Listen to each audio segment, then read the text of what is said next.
प्यारे साथियों, अभी शिक्षा मित्रों को मैं बधाई देता हूं, लेकिन बधाई अधूरी है, क्योंकि मैं तो शिक्षा मित्रों का वेतन 25,000 से पार चाहता था, लेकिन हमारे अथक प्रयास के बाद सरकार ने लगभग 18,000 रुपए की घोषणा की है। प्यारे साथियों, अभी तो शिक्षा मित्रों की बात आगे बढ़ी है, अभी तो लड़ाई पीआरडी के जवानों की बाकी है, होमगार्ड भाइयों बहनों की बाकी है, भोजन माताओं की बाकी है, आशा आंगनबाड़ी बहनों की बाकी है, पंचायत सहायकों की बाकी है, रोजगार सेवकों की बाकी है। जब तक इनके मानदेय वेतन में वृद्धि नहीं होती और इनको कम से कम 20-20 हजार रुपए का रोजगार नहीं मिलता, तब तक हम लोग रुकने वाले नहीं, सरकार को मजबूर करके छोड़ेंगे।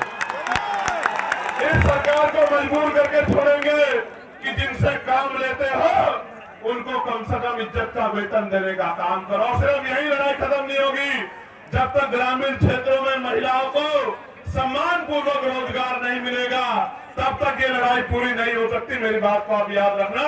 और आज कह रहा हूं, 2 किलो राशन नहीं दूंगा, आटा चावल नहीं देंगे हम लोग, 2,000 रुपए नहीं देंगे, लेकिन आपके बच्चों को इतनी अच्छी शिक्षा देंगे और आपको रोजगार देंगे कि आप 20,000 रुपए घर पर रहकर कमाओगे। मेरी बात को आप याद रखें। आपके बच्चों को इतनी अच्छी शिक्षा देंगे कि वो अपने पैरों पर खड़ा होकर 50,000 रुपए का रोजगार करेगा और आपसे आंसू पूछने का काम करेगा। मेरी बात को आप याद रखें।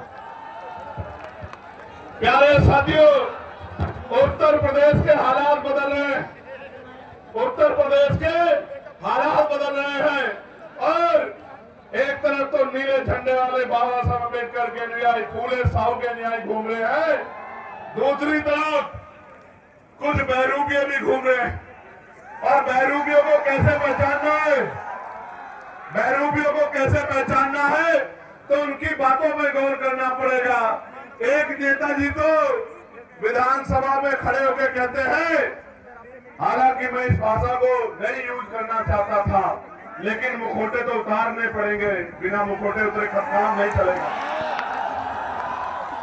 मैं जो मंचासीन हमारे नेता उनको भी बताना चाहता हूं कि आज देश में सिर्फ चमार जाति को आरक्षण नहीं मिलता, पूरे शेड्यूल कास्ट को आरक्षण मिलता है, पूरे बैकवर्ड क्लास को आरक्षण मिलता है। और तो और कई सारे मैं देश भर में घूमता हूँ, क्षेत्रीय आधार पे तो सामान्य जाति के लोगों को भी हिमाचल में, जम्मू कश्मीर में, उत्तराखंड में आरक्षण का लाभ मिलता है। और तो और 2019 से ईडब्ल्यूएस के जरिए सामान्य जाति के गरीबों को भी आरक्षण का लाभ मिलता है।